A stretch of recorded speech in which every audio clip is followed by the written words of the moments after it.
ధనపరుస్తూ వాక్యంలోనికి వెళుదాం. ప్రార్థన చేసుకుని వాక్యంలోనికి వెళుదాం. ప్రార్థించుదాం. మహిమ కలిగిన తండ్రి, సర్వశక్తిమంతుడా, సర్వాధికారి, కృపా సత్య సంపూర్ణమైన గొప్ప దేవానికి స్తోత్రాలు. ఏదైనా మన నీ సన్నిధానంలో నిలబడుతున్నదని అపారమైన కృపను నీ దాసురానికి అందించిన నీ కనికరమ కలిగిన ఆత్మతో నడిపించమని ప్రార్థిస్తున్నా. దుష్టుని బంధించు. నీ మహిమ కలిగిన ఆత్మ యొక్క సంచారం నీ స్థలంలో జరిగించి నీ కృపతో నింపమని నీకే మహిమ స్తోత్రములు చెల్లిస్తూ యేసు నామములో నీ అభిషేకముతో నింపి వచ్చే ప్రతి మాట కూడా ప్రభా, పలికే ప్రతి మాట కూడా జీవపు మాటగా నీ మహిమ కలిగిన సంచారము జరిగించి ప్రజల్లో ఆత్మ కార్యములు జరిగించమని యేసు నామములో ప్రార్థిస్తున్నాము తండ్రి. ఆమేన్. హల్లెలూయా. దేవునికి స్తుతి కలుగును గాక. నేటి అంశము ఏమిటనగా దేవుడు నమ్మదగిన వాడు. ఆమేన్. హల్లెలూయా. ఎందుకనగా మనము సేవిస్తున్న మన గొప్ప దేవుడు నమ్మదగిన వాడు. లోకంలో ఎవరిని కూడా నమ్ముటకు వీలు లేదు. నీ ముఖ్య స్నేహితుని నమ్మవద్దని ఉంది వాక్యము. అంతేకాకుండా నీ ప్రక్కనున్న నీ సహా భాగస్వామిని కూడా నమ్మటకు వీలు లేదు. భూమి మీద ఏ మనిషిని కూడా నమ్మడానికి వీలు లేదు. కానీ దేవుడు నమ్మదగిన వాడుగా ఉన్నాడు. దేవుడికి స్తుతి కలుగును గాక. హల్లెలూయా. కాబట్టి ఈ దినము మనము లేఖన భాగము గమనించినట్లయితే కొరింథీయులకు రాసిన మొదటి పత్రిక మొదటి అధ్యాయము 8-9 వచనాలు. మన ప్రభు అయిన యేసుక్రీస్తు దినమందు మీరు నిరపరాధులై ఉండునట్లు అంతము వరకు ఆయన మిమ్మును స్థిరపరచును. మన ప్రభు అయిన యేసుక్రీస్తు తన కుమారుని సహవాసమునకు మిమ్మును పిలిచిన దేవుడు నమ్మదగిన వాడు. ఆమేన్. హల్లెలూయా. మనల్ని పిలుచుకున్న దేవుడు. లోకములో ఉన్నాము, లోక స్నేహములో ఉన్నాము, లోక మనుషుల మీద ఆధారపడి బ్రతికి ఉన్నాము, వారి ద్వారా నష్టపోయి ఉన్నాము, కీడుల్లో నడిచి ఉన్నాం. చివరికి ప్రభు యొక్క పిలుపులోనికి మనము కూడి వచ్చి ఉన్నాం. దేవుని పిలుపులోనికి వచ్చిన మనమందరము కూడా ఎందుకు వచ్చినాము? ఆయనతో సహవాసము చేయడానికి వచ్చున్నాం. ఈ పిలుపు దేనికి అనగా దేవునితో సహవాసము చేయడానికి. కానీ ఆ పిలుపులోనికి పిలుచుకున్న దేవుడు నమ్మకమైన వాడు. ఆమేన్. ఈరోజు కుటుంబ పరంగా పిల్లలను కంటాం తల్లిదండ్రులను. అయితే చివరి వరకు పిల్లలను మనం పోషిస్తామా అన్నది నమ్మకము లేని స్థితి.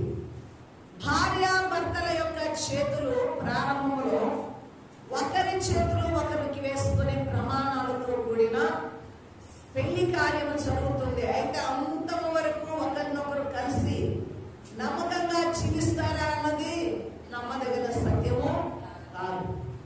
ఒకవేళ తల్లిదండ్రులుగా పిల్లలను అంతము వరకు వారి బ్రతికిన కాలం వరకు పిల్లలను చూడవచ్చు. కానీ పిల్లలన్న వారు తల్లిదండ్రులని పోషించి వారిని నడిపిస్తారా, వారికి ఆధారంగా ఉంటారా అన్నది నమ్మదగినది. లోకంలో అనేక రకాలైన సహవాసాలు ఉన్నాయి, పిలుపులు ఉన్నాయి.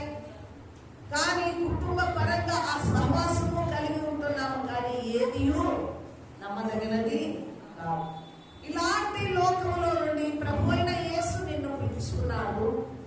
తనతో సహవాసము చేయడానికి ఆయన ఏర్పాటు చేసుకుని ఉన్నాడు. ఆయన పిలిచిన పిలుపు ప్రారంభము మొదలుకొని అంతము వరకు కూడా నిన్ను ఆయనలో స్థిరపరచుకోవడానికి ఆయన నమ్మదగిన వాడు. ఆమేన్.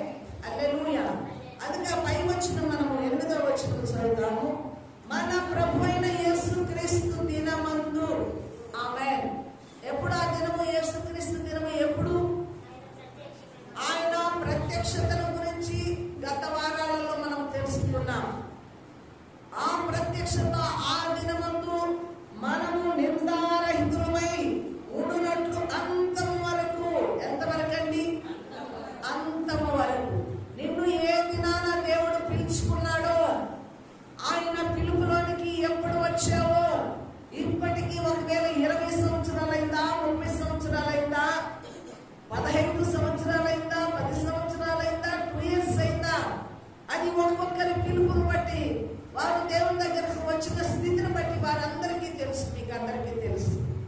అయితే పిలుచుకున్న దినము మొదలుకొని అంతము వరకు అనగా ప్రభువు వచ్చు దినం వరకు, ఆయన రాకడ వరకు ఎలాగా నిందారహితులమై ఉండడానికి ఆయన మనల్ని స్థిరపరిచి ఆ స్థితిలో ఉంచడానికి ఆయన నమ్మదగిన వాడు.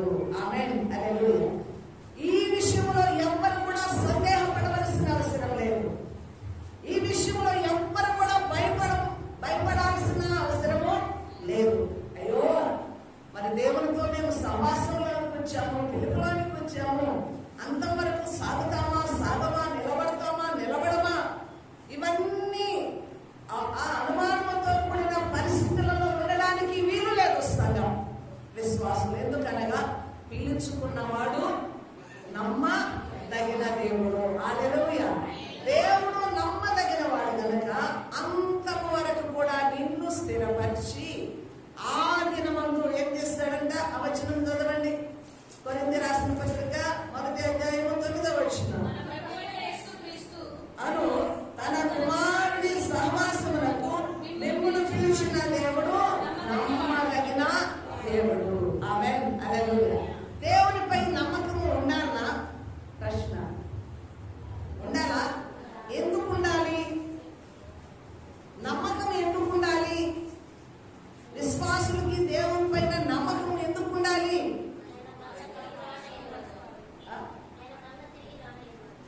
ఎందుకు ఉండాలి నమ్మకము? తిరిగి వచ్చే విషయంలోనే నమ్మకమా? ఇంకా ఏ విషయంలో కూడా నమ్మకం ఉండకూడదా? హల్లెలూయా. చూడండి, ఆయన ఎందుకు నమ్మిక, దేవుడు నమ్మదగిన వాడు అని మనం ఎందుకు అనాలంటే మనకు ధైర్యం, మనకు గొప్ప భరోసా. ఈ జీవితంలో జీవించడానికి మూలం అదే. హల్లెలూయా. నమ్మకము లేనిదే కొనసాగించడము కష్టము. ఆమేన్. ప్రభువులో స్థిరపడాలనగా ప్రారంభం ఏం జరగాలి? నమ్మకం ఉండాలి. దేవునికి స్తుతి కలుగును గాక. హల్లెలూయా. అందుకే ఇక్కడ కొరింథీ సంఘానికి అంటున్నాడు పౌలు గారు, ఇదిగో మీరు సందేహాలతో ఉన్నారేమో, అనుమానాలతో ఉన్నారేమో, మనల్ని పిలుచుకున్న దేవుడు గొప్పవాడు. మిమ్మల్ని పిలిచిన వాడు అంతం వరకు అనగా ఆయన వచ్చు దినం వరకు, ఆ దినం వరకు మిమ్మల్ని స్థిరపరుస్తాడండి. ఆయన సహవాసంలోనే మీరు ఉంటారు, కదలిపోరు. పిలుచుకున్నవాడు మీ చెయ్యి విడవడు. అమ్మగారు చెప్పాడు ఏమని? విడవడు, ఎడబాయడు. ఆమేన్, హల్లెలూయా. ఎందుకనగా పిలుచుకున్నవాడు నీ చేయి పట్టుకునే ఉంటాడు, నిన్ను నడిపిస్తూనే ఉంటాడు. ఆమేన్, హల్లెలూయా.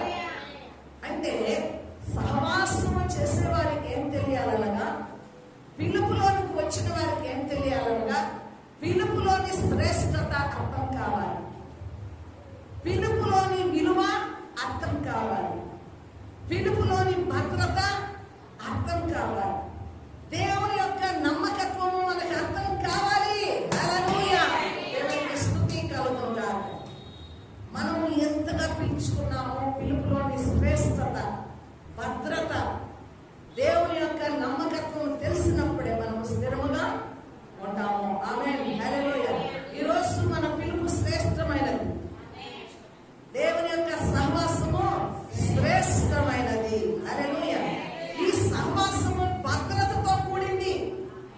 నువ్వు భద్రముగా ఉన్నావు. ఎవరి చేతిలో ఉన్నావు? భద్రంగా దేవుని చేతిలో భద్రంగా ఉన్నావు. ఈ సహవాసములో భద్రత ఉన్నది, ఈ సహవాసములో కాపుదల ఉన్నది, ఈ సహవాసములో స్థిరత్వం ఉన్నది. ఆమేన్, హల్లెలూయా. అందుకే గమనించినట్లయితే చూద్దాము, తెస్సలోనిక మొదటి పత్రిక 5వ అధ్యాయము 24వ వచనం చూద్దాం. తెస్సలోనిక మొదటి పత్రిక. మిమ్మును పిలిచిన వాడు నమ్మకమైన వాడు కనుక అలాగూ చేయును. పై వచనం చదవాలి. పై వచనం 23వ వచనం. సమాధానకర్తయగు దేవుడే మిమ్మును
స్థిరపరుస్తుంది. ఆమేన్, హల్లెలూయా.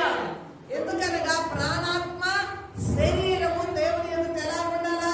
నిందారహితులుగా ఉండాలి, సంపూర్ణులుగా ఉండాలి. ఆమేన్. పిలుచుకున్న పిలుపు యొక్క ఉద్దేశం ఏమిటి చెప్పండి? దేవుడు మనల్ని పిలుచుకున్నాడు. ఎందుకు పిలుచుకున్నాడు? ఎందుకు పిలుచుకున్నాడు? గట్టిగా పరిశుద్ధులుగా ఉండుటకు పిలుచుకున్నాడు. నిందారహితులుగా ఉండుటకు పిలుచుకున్నారు. ఎక్కడ మరి నిందారహితులుగా పరిశుద్ధులుగా ఎక్కడ నిలబడాలి నువ్వు? దేవుని మహిమ ఎదుట పరలోకములో. గత వారం తెలుసుకున్నాం, పరలోకములో ఆయన మహిమ ఎదుట సంపూర్ణముగా పరిశుద్ధులముగా నిందారహితులముగా ఉండడానికి దేవుడు మనల్ని పిలుచుకున్నాడు. ఆమేన్. ఇప్పుడు నింద లేనిదిగా పరిశుద్ధముగా అలాగే సంపూర్ణముగా ఉండవలసింది ఏంటి? సంఘము.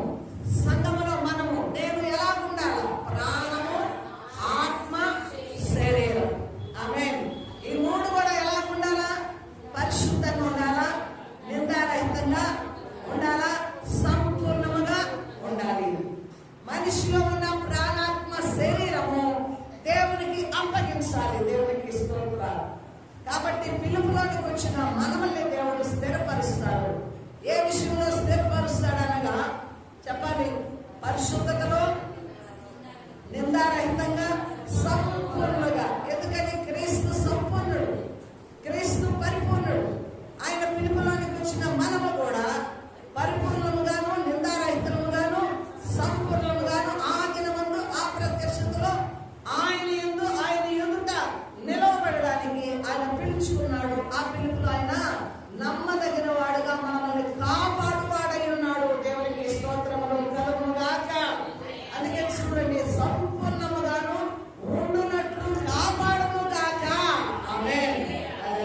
ఏం చేస్తాడంట దేవుడు? మనల్ని ఏం చేస్తాడు చెప్పాలి గట్టిగా? కాపాడుతాడు. ఆమేన్. నీ ప్రాణాన్ని, నీ ఆత్మను, నీ శరీరాన్ని ఆయన చేతులకు అప్పగించాలా? ప్రభా, నేను నీ పిలుపులోకి వచ్చానయ్యా, నీ బిడ్డని ఆయన ఈ లోకంలో నీ యొక్క సమాసంలోనికి నన్ను పిలుచుకున్నావు కాబట్టి నా ప్రాణాత్మ శరీరము నీకు అప్పగిస్తున్నాను. ఇవన్నీ కూడా పరిశుద్ధముగా ఉండునట్లుగా ఆ దినమందు ఆ ప్రత్యక్షతలో నేను నీ ఎదుట నిందారహితముగా నిలవబడినట్లుగా నీవే నన్ను శుద్ధీకరించమని ఇప్పుడు సంఘం ఎవరికి అప్పగించాలి? మనము దేవునికి అప్పగించుకోవాలి. ఆమేన్, హల్లెలూయా. కాబట్టి దేవుడు నమ్మదగిన వాడు. ఆయన పిలుపులోకి వచ్చిన మనం ఎవరిని నమ్ముకోవాలి?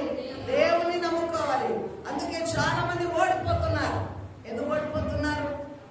నిలబడలేకపోతున్నారు, విశ్వాసంలో స్థిరత్వం లేకపోతున్నారు, తప్పిపోతున్నారు, మళ్ళా పాపంలోనికి పడిపోతున్నారు, మరి సంఘ సమాసం నుంచి దూరం అయిపోతున్నారు. ఎందుకు? ఏం జరుగుతుంది? ఎందువల్ల దూరం అయిపోతున్నారు? అమ్మా, దేవునికి అప్పగించుకోవట్లేదు. వారి జీవితాలను దేవునికి అప్పగించుకోవట్లేదు. కనుకనే వారు జయించలేక పోతున్నారు. అయ్యో, మేము ఉండాలనుకుంటున్నాము, మేము కొనసాగాలనుకుంటున్నాము, మేము పాపములకు దూరంగా ఉండాలనుకుంటున్నాము, కానీ మేము ఉండలేకపోతున్నాము అన్నట్లు ఏంటి? వారి శక్తి మీద ఆధారపడుతున్నారు, వారి బలం మీద వారు ఆధారపడుతున్నారు, వారి యొక్క జ్ఞానం మీద వారు ఆధారపడుతున్నారు. కాబట్టి ఓడిపోతున్నారు. దేవుని శక్తికి, దేవుని సామర్థ్యానికి, దేవుని బలానికి, దేవుని జ్ఞానానికి, దేవుని యొక్క చిత్తానికి అప్పగిస్తే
నమ్మకంగా మనల్ని పిలుచుకున్నాడు. కానీ మన యొక్క స్వభావం ఎలాంటిది?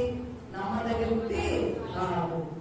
నమ్మదగినది కాకపోయినా అప్పుడప్పుడు చేజారుతున్నా, అప్పుడప్పుడు విడిచి లోకంలోనికి వెళ్ళిపోతున్నా, దేవుని దుఃఖపరిచే కార్యాలు చేస్తున్నా, దేవుని నిందిస్తున్నా, దేవునికి అవమానకరమైన జీవితం మనము జీవిస్తూ ఉన్నా. ఎందుకంటే మన స్వభావం ఎలాంటిది? నమ్మదగినది కాదు. తీర్మానం తీసుకుంటాం, తీర్మాన పత్రికలు ఇస్తాం, ఒప్పుకోలు చేసుకుంటాం, నమ్మి బాప్తిస్మం పొందుతాం, మారు మనసు పొందామని స్తుతులు చెల్లిస్తాం. ఎంతకాలం నమ్మకంగా ఉంటున్నాం? చెప్పాలండి, ప్రారంభ దినాలలో వేగంగా పరిగెత్తుతాం, ప్రారంభ దినాలలో ప్రభువును కొనియాడుతాం, గర్వపరుస్తాం, మహిమకరంగా సాక్షులుగా ఉంటాము. రాము రాము రాము రాము సంవత్సరాలు గడిచే కొలది ఏమైపోతుంది? నిర్లక్ష్యమైపోతుంది. మన బ్రతుకు పూర్తిగా మారిపోయే సత్యంలోకి వస్తుంది. దేవునికి భిన్నమైన ఆలోచనలు, దేవుని మార్గాలను విడిచి, ఆయన చెయ్యి విడిచి దూరముగా వెళ్ళిపోయి దాగిన అనుభవం. అందుకే ఏదేను తోటలు ఏం చేశాడు? దేవుడు తన స్వరూపంలో ఆదాము అవ్వను సృష్టించుకొని సహవాసము చేస్తూ ఉన్నాడు. ప్రతి చల్లని పూట వారితో సహవాసము గడుపుతున్నప్పుడు ఆ పరిధిలో ఉన్నారా వారి ఇరువురు? లేరే. వారు అక్కడి నుంచి తప్పిపోయి ఉన్నారు, దాక్కున్నారు, ఆజ్ఞను అతిక్రమించారు, దేవునికి దూరం అయిపోయారు. అయినా ప్రభు యొక్క ప్రేమ మనల్ని విడిచిపెట్టలేదు. మానవుల్లో వచ్చిన పాపాన్ని తొలగించడానికి ఆయన ప్రేమ మరలా వెతుక్కుంటే ఎక్కడికి వచ్చింది? భూమి మీదకి శరీరధారిగా వచ్చి ప్రాణము అర్పించినంతగా ప్రాణాన్ని అర్పించింది. విలువైన రక్తము కార్చినంతగా నిన్ను నన్ను వేలపెట్టి ఈరోజు పిలుచుకున్నాడు. ఆమేన్. పిలిచిన పిలుపు తెలుసు, దేవుని శక్తి తెలుసు, దేవుని పరిశుద్ధత తెలుసు, దేవుని యొక్క సంపూర్ణత తెలుసు, దేవుని జ్ఞానము తెలుసు, దేవుని రాజ్యం యొక్క స్థితి తెలిసిన మానవుడు ఇంకా నమ్మదగిన వాడుగా ఉండక చేయి విడుస్తూ పెడుతూ దూరం అయిపోతూ ప్రభువునకు ఆయాసకరమైన మార్గాలు కూడా నడుస్తున్నా ఆయన ప్రేమ తప్పిపోయిన గొర్రెను వెతికిన రీతిగానే నిన్ను వెతుకుతూ వస్తున్నాడే. నిన్ను చేయి పట్టుకోవడానికి ఇష్టపడుతున్నాడే. నిన్ను వెంటాడుతూ ఉన్నది ఆయన ప్రేమ. అందుకే చూడండి, నేను ఎక్కడికి వెళ్ళినా నీ సన్నిధి నుండి నేను తప్పి పోలేనయ్యా దావీదు గారు అన్నారు. దేవునికి ఇష్టం ఏంటది? దేవుని యొక్క ప్రేమ మనల్ని విడిచిపెడుతున్నా? విడిచిపెట్టదు. ఆ మాధుర్యమైన ప్రేమ తిరిగి ఆయన కౌగుల్లోకి రావాలని వెంటాడుతూనే ఉంటుంది. ప్రేమించినమా, మనము దూరం అయిపోయినా ఆ ప్రేమ పలకరిస్తూనే ఉంటుంది. ఆ ప్రేమ తన చేతుల్లోనికి ఆహ్వానించడానికి ఇష్టపడుతూనే ఉంటుంది, వెతుకుతూనే ఉంటుంది. ఎక్కడ పడిపోయావు? ఏ స్థితిలో ఉన్నావు? ఏ అక్కర్లో ఉన్నావు? నా ప్రియకుమారుడా, నా ప్రియకుమార్తెని ఆయన అప్పుడప్పుడు నిన్ను స్పర్శిస్తూనే ఉంటాడు. ఆమేన్. అందుకే మనము నమ్మదగిన వారము కాకపోయినా దేవుడు ఎలాంటి వాడంట? ఆయన స్వభావం ఎలాంటిదో తెలుసా? నమ్మదగిన. స్వభావానికి విరుద్ధంగా ఆయన చేయడని రూఢీపరుస్తున్నాడు. విడలారా, మనం ఈ సహవాసంలోనికి వచ్చాం. దేవుడు పిలుచుకున్నాడు. ఆయన నమ్మదగిన వాడు.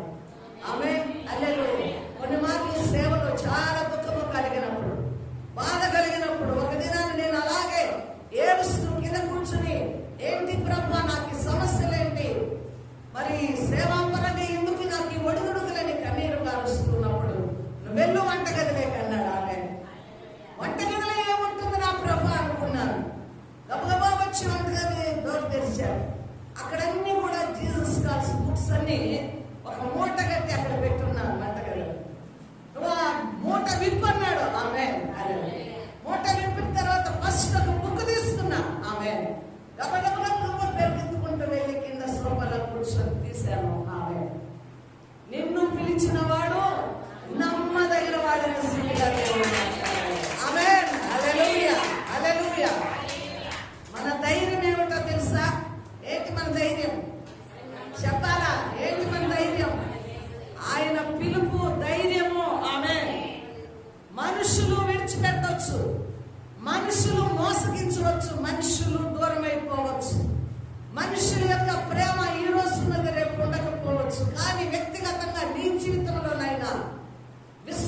జీవితంలోనైనా గ్రహించుకోవాలి, దేవుడు మాత్రము విడిచిపెట్టడు. ఆయన పిలుపు నమ్మదగినది. ఆమేన్. నా ప్రభువు అంతం వరకు నా ప్రతి కాపాడుతాడు, భద్రపరుస్తాడు, స్థిరపరుస్తాడు. హల్లెలూయా. నేను ఓడిపోను అన్న స్థిరమైన బుద్ధి మనం కలిగి ఉండాలా. దేవునికి స్తుతి కలుగును గాక. అందుకే గమనిస్తే ఇదే అధ్యాయంలో చూద్దాము. పేతురు రాసిన మొదటి పత్రిక 4వ అధ్యాయము 19వ వచనం చూద్దాం. పేతురు రాసిన మొదటి పత్రిక 4వ అధ్యాయం 19వ వచనం. కాబట్టి దేవుని చిత్త ప్రకారము బాధపడువారు సత్ప్రవర్తన గలవారై నమ్మకమైన సృష్టికర్తకు తన ఆత్మలను అప్పగించుకొనవలెను. ఆమేన్. హల్లెలూయా. దేవునికి మహిమ కలుగును గాక. స్తోత్రం. చూడండి ఇక్కడ ఏమనుంది? కాబట్టి దేవుని చిత్తానుసారము బాధపడువారు. ఏంటమ్మా? దేవుని చిత్తానుసారంగా బాధలు వస్తాయా మనకు? వస్తాయా? చెప్పాలండి. కఠినమైన బాధలు వస్తాయా? శ్రమలు వస్తాయా? దేవుని చిత్త ప్రకారం వస్తాయా? వస్తాయి. ఆమేన్. హల్లెలూయా. అప్పుడు ఎలా ఉండాలంటే మనము సత్ప్రవర్తన గలవారై నమ్మకమైన సృష్టికర్తకు తమ ఆత్మలను అప్పగించుకోవాలా. ఆమేన్. హల్లెలూయా. హల్లెలూయా. హల్లెలూయా. ఎవరున్నారు? చాలాసార్లు బాధలు వస్తే ఏమైపోతాం? ఎందుకు వచ్చింది కర్మ? ఎందుకు పొందాను నీ రక్షణ? ఎందుకు నమ్ముకున్న యేసయ్యను? ఎందుకు చేరాలి సంఘములో? ఎందుకు నాకే శ్రమలు, నాకే నిందలు, నాకే బాధలు, ఎప్పుడు నెమ్మది లేదా అన్న బాధలు ఏమైపోతామో తెలుసా? ఈ ఆత్మను దేవునికి అప్పగించుకోకూడదుగా. ఎవరికి అప్పగిస్తాము? సాతాను మార్గాలకు అప్పగిస్తాము. ఏమంటున్నాడు ఇక్కడ చూడండి, సత్ప్రవర్తన వదిలేసుకుంటాం. సత్ప్రవర్తన వదిలేసుకుంటాం. బాధలో సత్ప్రవర్తన ఉండదు. కొంతమందికి కష్టం వచ్చినప్పుడు బాప్తిస్మాన్ని పక్కన పెట్టి పోయి ఒక పెట్టేసుకుంటారు. అవునా కదా? పోయి చాటున మనసులో నెమ్మది లేదని ఒక దమ్ము పట్టేసేస్తారు. ఆ ప్యాకెట్ దగ్గరికి కాడికి పోయి మనసు లేదని ప్యాకెట్కి వెళ్ళిపోతారు. అంటే తిరిగి వారి పాత జీవితానికి వెళ్ళిపోతారా లేదా? చెప్పాలండి. దైవ చిత్తానుసారంగా నీకు బాధ కలిగినప్పుడు నువ్వు చేయవలసిన పని ఏమిటి చెప్పండి? సత్ప్రవర్తన. అంటే నీ విశ్వాసాన్ని వదులుకోకూడదు, దేవుని మీద నమ్మకాన్ని వదులుకోకూడదు, ప్రార్థనా సహవాసాన్ని వదులుకోకూడదు, ప్రార్థనా జీవితాన్ని వదులుకోకూడదు, సువార్త ప్రకటించడము వదులుకోకూడదు, దేవుని సేవ చేయడము వదులుకోకూడదు. నీ సత్ప్రవర్తన ఇంకా రెట్టింపు కావాలి. మునుపటి ప్రవర్తన కంటే వెనకటి ప్రవర్తన ఎలా ఉండాలంట? అధికమవుతుంది. దేవునికి స్తోత్రం. కాబట్టి విశ్వాసులు ఎలా ఉండాలా? సత్ప్రవర్తన. దైవ చిత్తానుసారంగా బాధ వచ్చినప్పుడు సత్ప్రవర్తన గలవారై నమ్మకమైన సృష్టికర్తకు. మన సృష్టికర్త ఎలాంటి వాడంట? నమ్మకమైన సృష్టికర్త. ఎట్లా అప్పగించుకోవాలా? ఆయనది బాధ కలుగుతుంది. నమ్మకమైన సృష్టికర్తకు మన ఆత్మను ఎట్లా అప్పగించుకోవాలా? అయ్యా నా చేత కాకుండాయ్యా, నేను బలహీనరాలు అయిపోతున్నా, ఈ సమస్యలో నిలబడలేకపోతున్నా, నాకు స్థిరమైన మనసు లేదు, తొట్టిల్లిపోతున్నా, ప్రార్థించలేకపోతున్నా, నీ అంతకు పరిగెత్తలేకపోతున్నా, సహవాసాన్ని కోల్పోతున్నా, నా వల్ల కాదు, నేను జయించలేకపోతున్నా, నేను ఓడిపోతున్నా, ప్రభువా ప్రభువా నేను నీళ్ళ మునిగిపోతున్నానని పేతురు అన్నప్పుడు ఏం చేశాడు? ఆయన చేయి వచ్చేసి మునిగిపోతున్నాను ప్రభువా అన్నప్పుడు పేతురు చెయ్యి పట్టి యేసయ్య వారు లేపడా లేదా? అదే ఆత్మను అప్పగించుకోవడం. నా వల్ల కాదు, నేను ఓడిపోతున్నా, విశ్వాసం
పరిశుద్ధులు, మీరు గొర్రెపిల్ల రక్తముతో కడగబడిన వారు.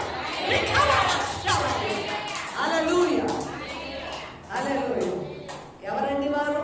మహాశ్రమల నుంచి వచ్చిన వారు. దైవ చిత్తానుసారంగా బాధ కలిగినప్పుడు సత్ప్రవర్తనలో నిలబడు. నమ్మకమైన సృష్టికర్తకు నీ ఆత్మను అప్పగించుకో. మహాశ్రమలని కలిగినప్పుడు ఇది ఏదో సంభవించింది, నాకేదో దుర్గతి వచ్చింది, నాకు నాశనం వచ్చిందని నువ్వు ఆశ్చర్యపడకు. ఆమేన్, హల్లెలూయా.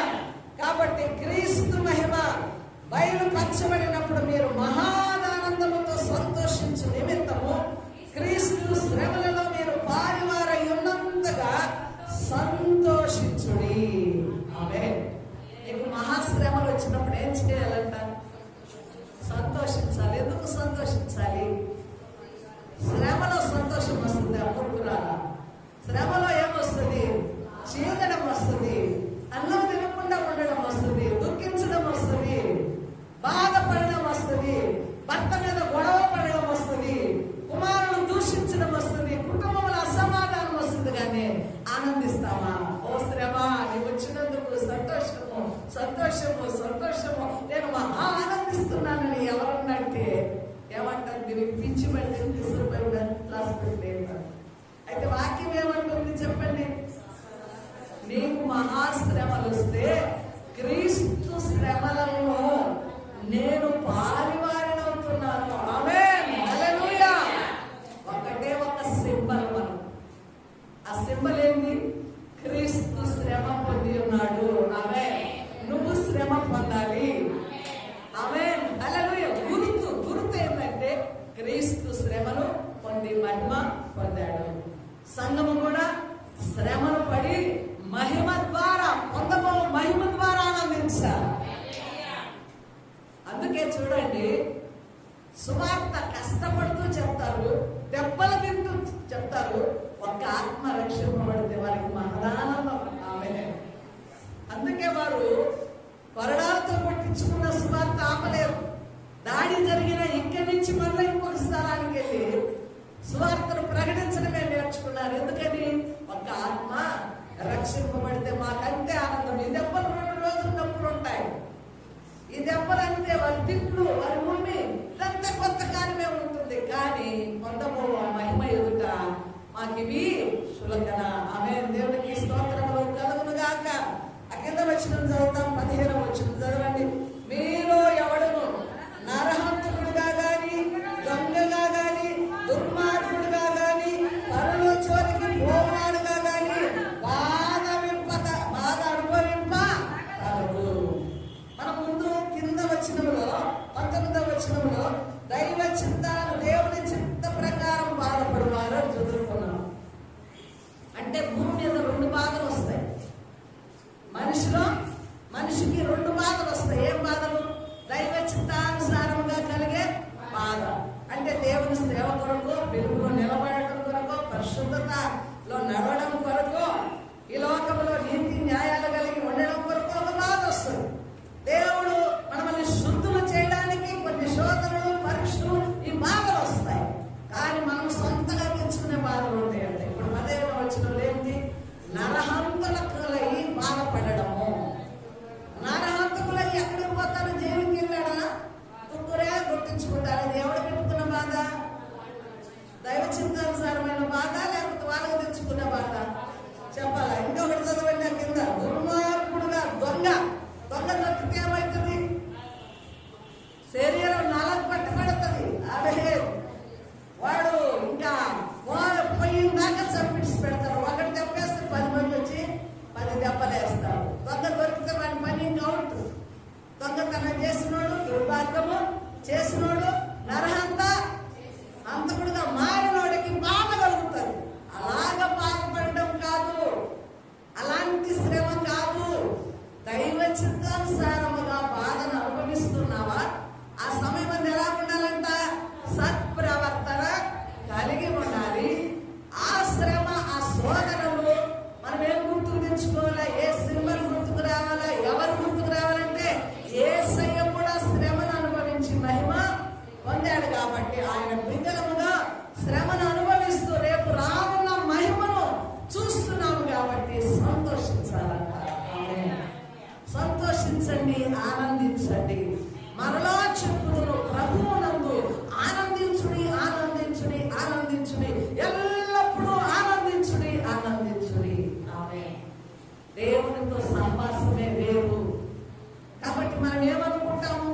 బాధ కలిగినప్పుడు చీరేస్తాము, దుఃఖిస్తాము, ఇంటి వారిని నిందిస్తాము, గొడవలు పెడతాము, వండుకున్న అన్నము తినడానికి కూడా వీలు లేకుండా అక్కడే పెట్టేసి ఎవరి పాటికి వాళ్ళు ముందు ముడుచుకొని పట్టుకొని పోతాము. ఎందుకని చెప్పాలా? ఈ బాధ ఎందుకు వచ్చింది? ఈ కష్టం ఎందుకు వచ్చింది? మేము విశ్వాసంలో నడుస్తున్నామే, సహవాసంలో నడుస్తున్నామే, ఎల్లప్పుడూ ప్రార్థన చేస్తున్నామే, ప్రభు ప్రభు అని అడుగుతున్నామే, ప్రభువుకు మాదిరిగా తగినట్లే జీవిస్తున్నామే. కానీ ఏంటిది అన్న ఒక వింత జరిగినట్లుగా, ఏదో సంభవిస్తుంది మాకు అన్నట్లుగా ఆశ్చర్యపడాల్సిన అవసరం లేదంట. ఆమేన్. ఇది నీ మహిమ కొరకు, దేవునికి స్తోత్రాలు. కలగము ఆనందము కొరకు దేవుడు ఈ శ్రమలు ఒకవేళ ఆయన చిత్తానుసారముగా వస్తే వాటిని భరించు, వాటిలో ఆనందించని దేవుడు వాక్యం సెలవిస్తున్నాడు. ఎందుకని భరించాలి? ఎందుకని సహించుకోవాలంటే దేవుడు నమ్మదగిన దేవుడు. ఈ యొక్క శ్రమలు ఎంతో కాలము ఉండవు. పిలుచుకున్న పిలుపు గొప్పది. ఆయన నిన్ను కాపాడతాడు, ఆయన నిన్ను స్థిరపరుస్తాడు, అంతవరకు ఆయన నిలవబెడతాడు ఆయన మహిమ ఎదుట. కాబట్టి ఏ విషయంలో నమ్మకం ఉండాలా? ఆయన పిలుచుకున్నాడు, నమ్మదగిన వాడు. ఆమేన్. ఎవరైనా మంచి వారు డిన్నర్ పిలిచారంటే వెళ్తాం. సందేహంగా కూర్చొని తింటామా? ఈ పప్పులో ఏం విషయం వేశారు, ఈ కూరలో ఏం విషయం వేశారు, ఈ బిర్యానీలో ఏమైనా విషయం వేశారంటే ఒక ముద్ద కూడా పోతా లోపలికి హాయిగా బుర్రుగా పట్టవలసిన గాడికి పట్టినంత తినేసి వస్తాం. ఎందుకని? భోజనానికి పిలుచుకున్న వారి మీద నమ్మకంతో వెళ్ళిపోతున్నాం, నమ్మకంతో తింటున్నాం, నమ్మకంతో బయటకు వస్తున్నాం, నమ్మకంతో వెళ్తున్నాం. ఆమెను కూడా నమ్మకంగా వెళ్ళిపోయాడు. ఓహో, నన్ను ఎందుకు పిలిచింది వేస్తారు రానని. ఆమె చూడండి, అంటే అందరి మీద నమ్మకం ఉంచుతాం, కానీ అసలైన పిలుపులోనికి పిలుచుకున్న దేవుని మీద మనము నమ్మకం ఉండదు. అందుకే పౌలు గారు సంఘాన్ని స్థిరపరుస్తూ మనమల్ని పిలుచుకున్న దేవుడు నమ్మదగిన దేవుడు కనుక మీరు దైవ చిత్తానుసారముగా మీకు శ్రమలు కలిగినప్పుడు ఆయన మహిమ కొరకు ఈ శ్రమలు వస్తున్నాయని సత్ప్రవర్తన కావాలని అందులో ఆనందించండి. ఆమె బంగారాన్ని చూస్తే మన మెడలోకి రావడానికి ముందు ఏమవుతుంది? అది అగ్ని పరీక్ష జరుగుతుంది, శుద్ధితో దెబ్బలు తింటుంది. ఎన్ని రకాల దెబ్బలు తింటే అది ఒక హారముగా, ఒక నగగా మన యొక్క మెడల్లోనికి, మన శరీరం మీద అలంకరించబడుతుంది. దానికి అంత విలువ వస్తుంది. ప్రియమైన దేవుని బిడ్డలారా, ఆయన పిలుపులో ఆయన బిడ్డలము, ఆయన కుమార్తెలము, ఆయన సంఘ సహవాసమైన మనం కూడా ఎంతో షైన్ కావాలి. మనము కూడా ఎంతో విలువైన వారం కాబట్టి, విలువైన జీవితాలలోనికి మనము పిలువబడ్డాము కాబట్టి మనలో కూడా ఆ మహిమలోనికి దేవుడు నడిపించడానికి ఇష్టపడుతున్నాను. దేవునికి స్తోత్రములు కలుగునుగాక. కాబట్టి పిలిచిన పిలుపులో మనకు నమ్మకము రూఢిగా మనం తెలుసుకోవాలి. దేవునికి స్తోత్రాలు. చూద్దాము. తిమోతి రాసిన 2వ పత్రిక 1వ అధ్యాయము 12వ వచనం చదువుతాం. తిమోతి రాసిన 2వ పత్రిక 1వ అధ్యాయం 12వ వచనం. ఆ హేతు చేత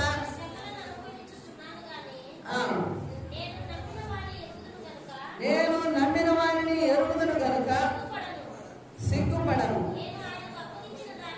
నేను ఆయనకు అప్పగించిన దానిని రాబోచున్న దినం వరకు ఆయన కాపాడగలడని రూఢిగా నమ్ముకొనుచున్నాను. దేవునికి స్తోత్రాలు. ఆమేన్. హల్లెలూయా. ఎంత రూఢిగా నమ్ముచున్నాడో చూడండి.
దుఃఖము, ఎరగని వారికి ఏడ్పు, ఎరగని వారికి ఈ సమస్య ఎలాగ పోతుందని భయం ఉంటుంది, ఎరిగిన వారికి ఆనందము, ధైర్యము. ఆమేన్, హల్లెలూయా.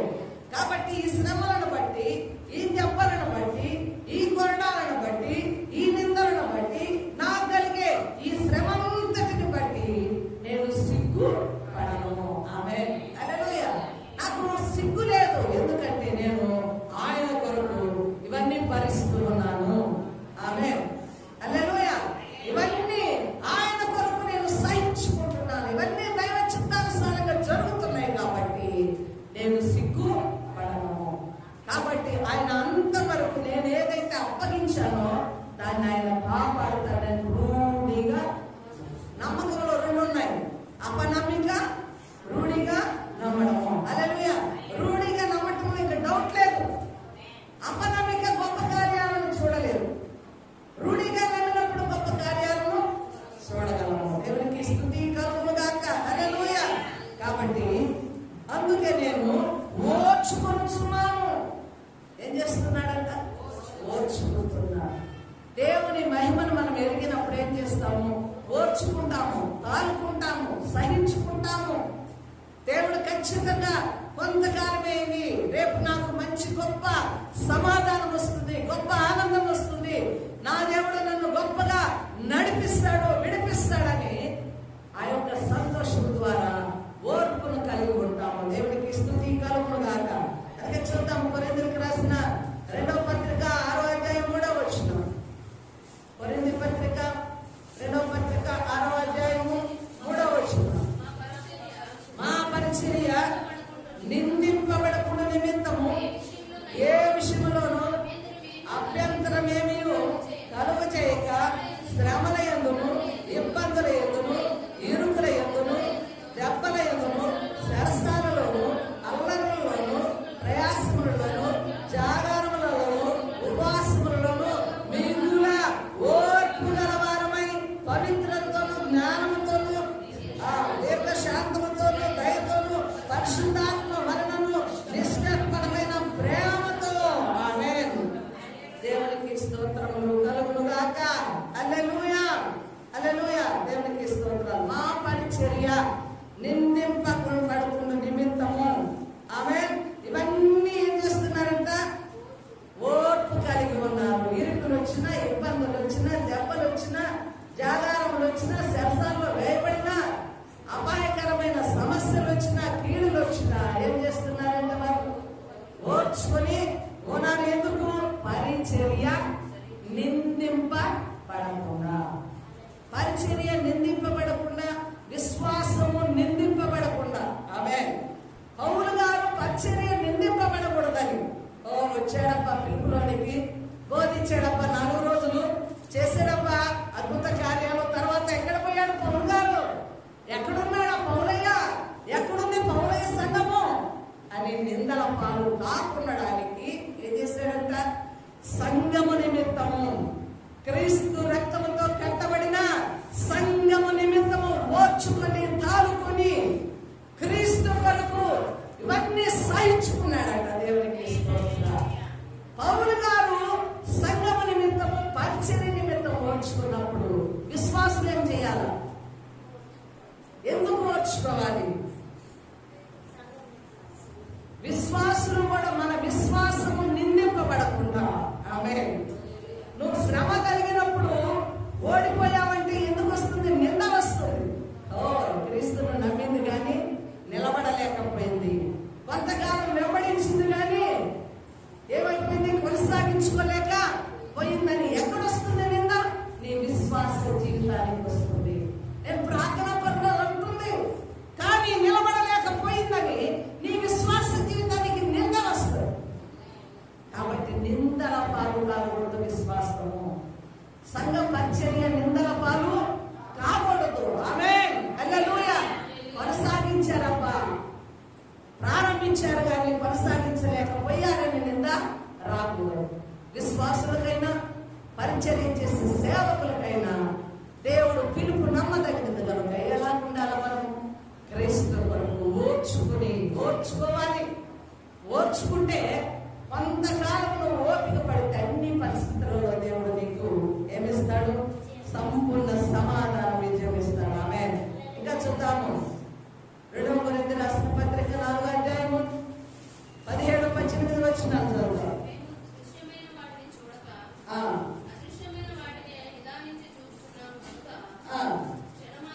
క్షణమాత్రముందు మార్చులకని శ్రమ మా కొరకు అంతకంతకు ఎక్కువగా నిత్యమైన మహిమా భారమును కలుగజేయుచున్నది.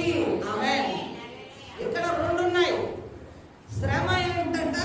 చులకన. మహిమా భారము చెప్పాలా? మహిమా భారం ఎంతుంది?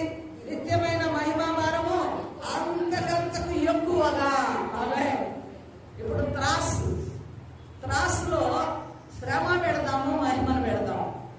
తక్కెట్లో శ్రమ ఒకవైపు ఉంది, మహిమ ఒకవైపు ఉంది. అంటే శ్రమలు ఎలా ఉన్నాయంట?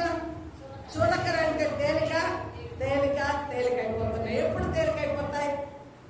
క్రీస్తు నమ్మదగిన వాడు, క్రీస్తు సహాయకుడు అనుకున్నప్పుడు, క్రీస్తు నాకు శక్తినిస్తున్నాడు, జయించే కృపనిస్తున్నాడు, ఆయన పిలుపుచున్న పిలుపు నమ్మదగమైంది, నేను స్థిరంగా ఉంటాను, ఆయన నన్ను కాపాడుతాడు, నన్ను విడిపిస్తాడు అన్నప్పుడు శ్రమ ఏమైతుంది? చులకన అయిపోతుంది. భారము అంటే మహిమ. శ్రమ ఎందుకు వస్తుంది? మనల్ని మహిమ పంచడానికి. మహిమ అంటే అంతకంతకు ఎక్కువ, అంటే మహిమ తూకం ఎక్కువ అయిపోతుంది. ఆమేన్. అంటే శ్రమలో నువ్వు మహిమను మరి ఎక్కువ అంతకంతకు మహిమ నుండి మహిమలోకి. ప్రారంభంలో కొంచెం విశ్వాసం ఉంటుంది, కొంచెం ప్రార్థన ఉంటుంది, కొంచెం ధైర్యం ఉంటుంది, కొంచెం నమ్మకం ఉంటుంది, కొంచెం సాక్ష్యం ఉంటుంది. ఈ శ్రమలు పడే కొద్ది, దెబ్బలు తినే కొద్ది ఏమైపోతుంది? తగిలి రాటు తెగిపోయి లాస్ట్కి ఇంకా మహిమను పొందుకొని, మహిమలో అధిక మహిమ, దినదినము ప్రార్థనలో ప్రభావంతో, శక్తితో, నమ్మకత్వంలో, దేవుళ్ళ స్థిరత్వంలో పెరిగిపోతా ఉంటాము. తగ్గిపోయేది. ఆమేన్. హల్లెలూయా. ఎందుకంటే దేవుడు ఆ స్థాయిలోనికి మనల్ని తీసుకెళ్తాడు, ఆ స్థాయిలో మనల్ని దీవిస్తాడు, ఆ స్థాయిలో, ఆ త్రాసులో మనం ఉన్నప్పుడు ఆ లెవెల్లోనికి వెళ్ళిపోతాం. కాబట్టి ఇప్పుడు శ్రమలు అవసరమా కాదా చెప్పాలి? కష్టాలు అవసరమా కాదా? బాధలు, అవమానాలు అవసరమా కాదా? ఇవన్నీ మన మీదకి వస్తాయి. మనల్ని ఇంకా మహిమ వచ్చేదానికి, ఇంకా గొప్ప చేయడానికి. సంఘము గొప్ప చేయబడుతుంది అంటే ఏదో ఒక స్ట్రగుల్ సంఘంలో ఉంటుంది. ఎవరిలో ఒకరిలో సాతాను దాడి జరుగుతుంది. ఆమేన్. విశ్వాస జీవితం కూడా ప్రభావంతో నింపబడే కొలది సాతాను ఉన్నాడు, వాడు రేగుతా ఉంటాడు. కానీ నీవు అంతకంటే బలము. హల్లెలూయా. ఇంకా శక్తి పొందుకుంటావు. ఆమేన్. మన దేవుడు నమ్మదగిన దేవుడు. ఆమేన్. నిన్ను ఎప్పుడు చేయి విడిచిపెట్టాడు. ఏనాడు నువ్వు అనాథము కాదు. ఆమేన్. దేవుడు నీకు తోడుగా ఉన్నాడు. దేవుడికి స్తోత్రములు కలుగును గాక. కాబట్టి ఇంకా చూద్దాము. కొలస్సీలకు రాసిన మొదటి పత్రిక, కొలస్సీ పత్రిక 1వ అధ్యాయము 24వ వచనం చదువుతాం. కొలస్సీ 1:24. ఇప్పుడు మీ కొరకు నేను అనుభవించుతున్న శ్రమలయందు సంతోషించుచు సంఘమును ఆయన శరీరము కొరకు క్రీస్తు పడిన పాటలలో పొదువైన వాటి యందు నా ముందు, నా శరీరమందు సంపూర్ణము చేస్తున్నాను. ఎంత ఆనందిస్తున్నాడు పౌలు గారు. అంటే యేసు ప్రభు వారు శ్రమలు పూర్తిగా పొందలేదా? చెప్పండి అమ్మా, పొందాడా లేదా? సంపూర్ణము చేశాడు. మరి ఆయన సంపూర్ణము కాని ఎందు నేను సంపూర్ణం చేస్తున్నాను అంటున్నాడు. ఏంటది? సంఘము. హల్లెలూయా. యేసయ్య మన కొరకు రక్తము కార్చాడు. పాపిని విడిపించడానికి ఆయన పొందవలసిన శిక్ష, పొందవలసిన దెబ్బలు అంత సంపూర్ణం చేశాడు. కానీ ఆయన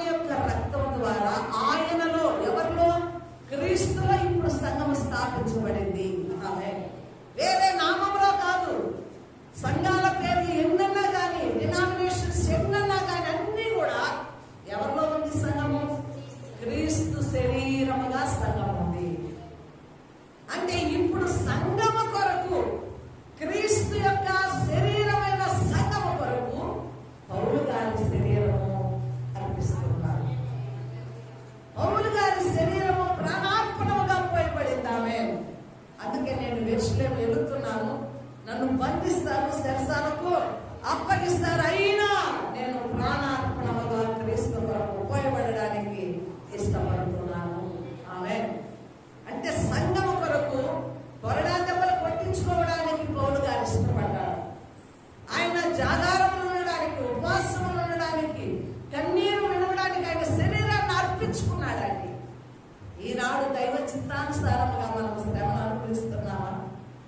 దైవ చిత్తానుసారముగా శ్రమను అనుభవించడం అంటే సంఘము కొరకు అవమానం భరించు, నిందలు భరించు, తిరస్కారాలు భరించు, సిగ్గును అవమానంగా మాట్లాడినా, చులకం చేసి మాట్లాడినా, నీ ముఖాన్ని మాట్లాడినా ఓర్చుకుంటారు. ఎందుకోసమో తెలుసా?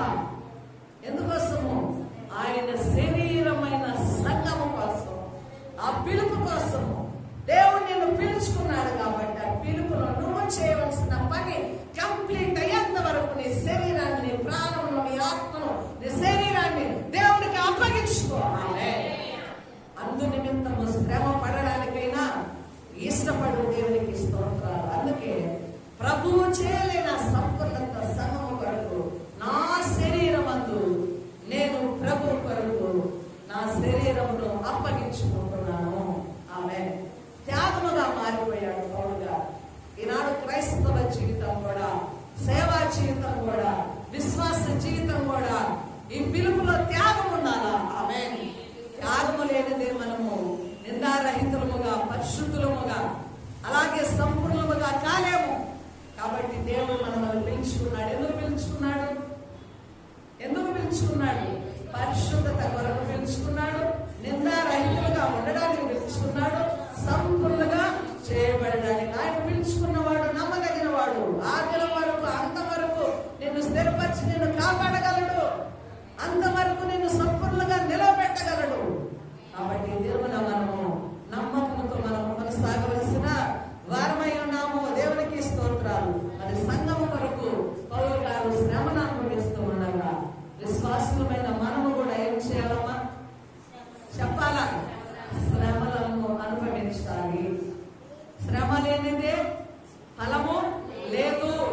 భూమి వ్యవసాయదారుడు లేదా ఒక నెల జీతం తీసుకోవాలంటే ఎంత కష్టపడాలి? ఒక 20,000 జీతం తీయాలంటే కష్టపడాలి.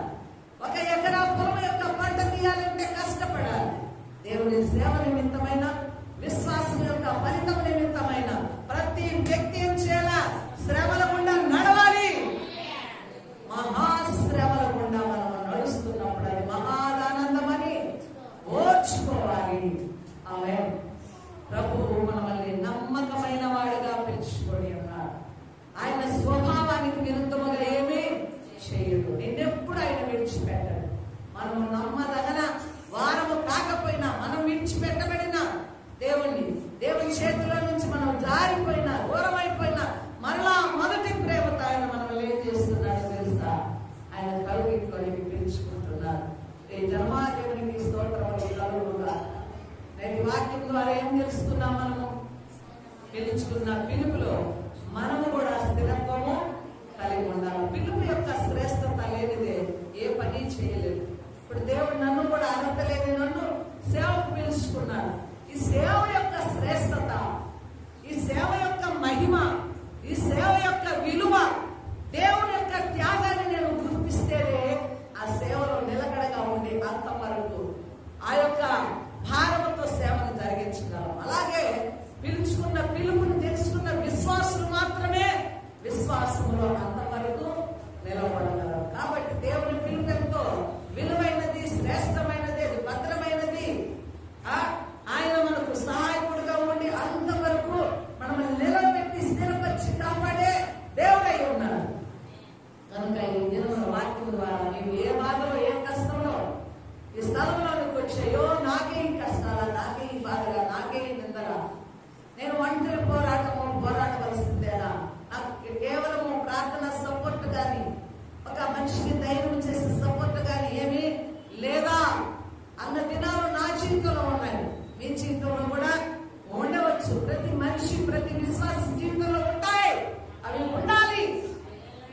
ఆమె. గమనించి చూడండి, శ్రమలలో ప్రార్థన ఎంత ఆనందాన్ని, ఎంత మహిమను, ఎంత మన హృదయానికి శక్తినిస్తుంది. శ్రమలు లేకుండా నువ్వు ప్రార్థన చేసి చూడండి. నీకు కష్టము లేకుండా, ఇరుకు లేకుండా ప్రార్థన చేసి చూడ. ప్రార్థనలో మస్తు హల్లెలూయా. 4 రోజులు మన హృదయానికి నెమ్మది ఉండదు. ప్రార్థన తేలిగ్గా ఉంటుంది. నెమ్మది లేకుండా ఉన్నప్పుడు చేసే ప్రార్థన అది బలమైనదిగా ఉంటుంది. హల్లెలూయా. అది మనకు శక్తిని చేతుకుంటుంది. విశ్వాసం అందుకే శ్రమలను అనుమతిస్తూ ఉండాలంట ఆమె.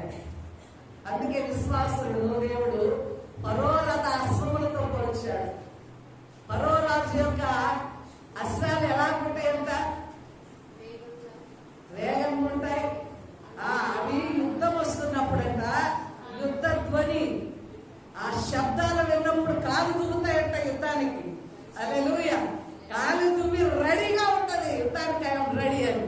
అంటే విశ్వాసులు కూడా ఎలా ఉండాలంట? యుద్ధానికి రెడీగా ఉండాల. హల్లెలూయా.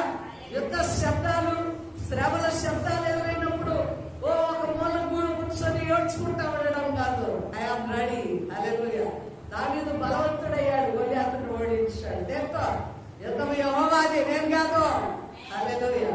నా పక్షాన ఆయన ఉంటాడు. ఆమేన్. నేను యెహోవా పక్షాన వస్తున్నాను. ఆమేన్. హల్లెలూయా. దేవునికి అప్పగించాడు, విజయము పొందుకున్నాడు. దేవుని బిడ్డలారా, ఈ అంత్య దినాల యందు మన విశ్వాసాన్ని స్థిరపరచుకోవాలి. ఓడిపోకూడదు. నమ్మకస్తులుగా ఉండాలి. దేవుడు నమ్మదగిన వాడు. మీలో ఎవరిని కూడా ఆయన విడిచిపెట్టడామే. హల్లెలూయా. ఆఖరి వరకు, రాకడ వరకు, ఆయన ప్రత్యక్షత వరకు ఆయన చేతులు నిన్ను పట్టుకునే ఉంటాడు. ఆమె నువ్వు జారిపోతున్నా, నువ్వు పడిపోతున్నా ఆయన చెయ్యి నిన్ను విడవదు. ఆమె అందుకే దావీదు భక్తుడు అంటాడు, ఖచ్చితంగా నా కాలు జారు సమయాన నువ్వు నన్ను బండ మీద స్థిరపరచు. బండ అనగా క్రీస్తులో స్థిరపడితే జారిపోతున్నాం, పడిపోతున్నాం, ఇంకా విశ్వాస జీవితం భ్రష్టమైపోతుంది అన్నప్పుడు దేవుని ప్రేమ ఆ బండ మీద అంటే క్రీస్తులో స్థిరపరుస్తుంది. దేవునికి మహిమ కలుగును గాక. తల వంచుదాం, ప్రార్థన చేసుకుందాం. మహిమ కలిగిన దేవానికి స్తోత్రాలు. సృష్టికర్త అయిన దేవానికి స్తోత్రాలు.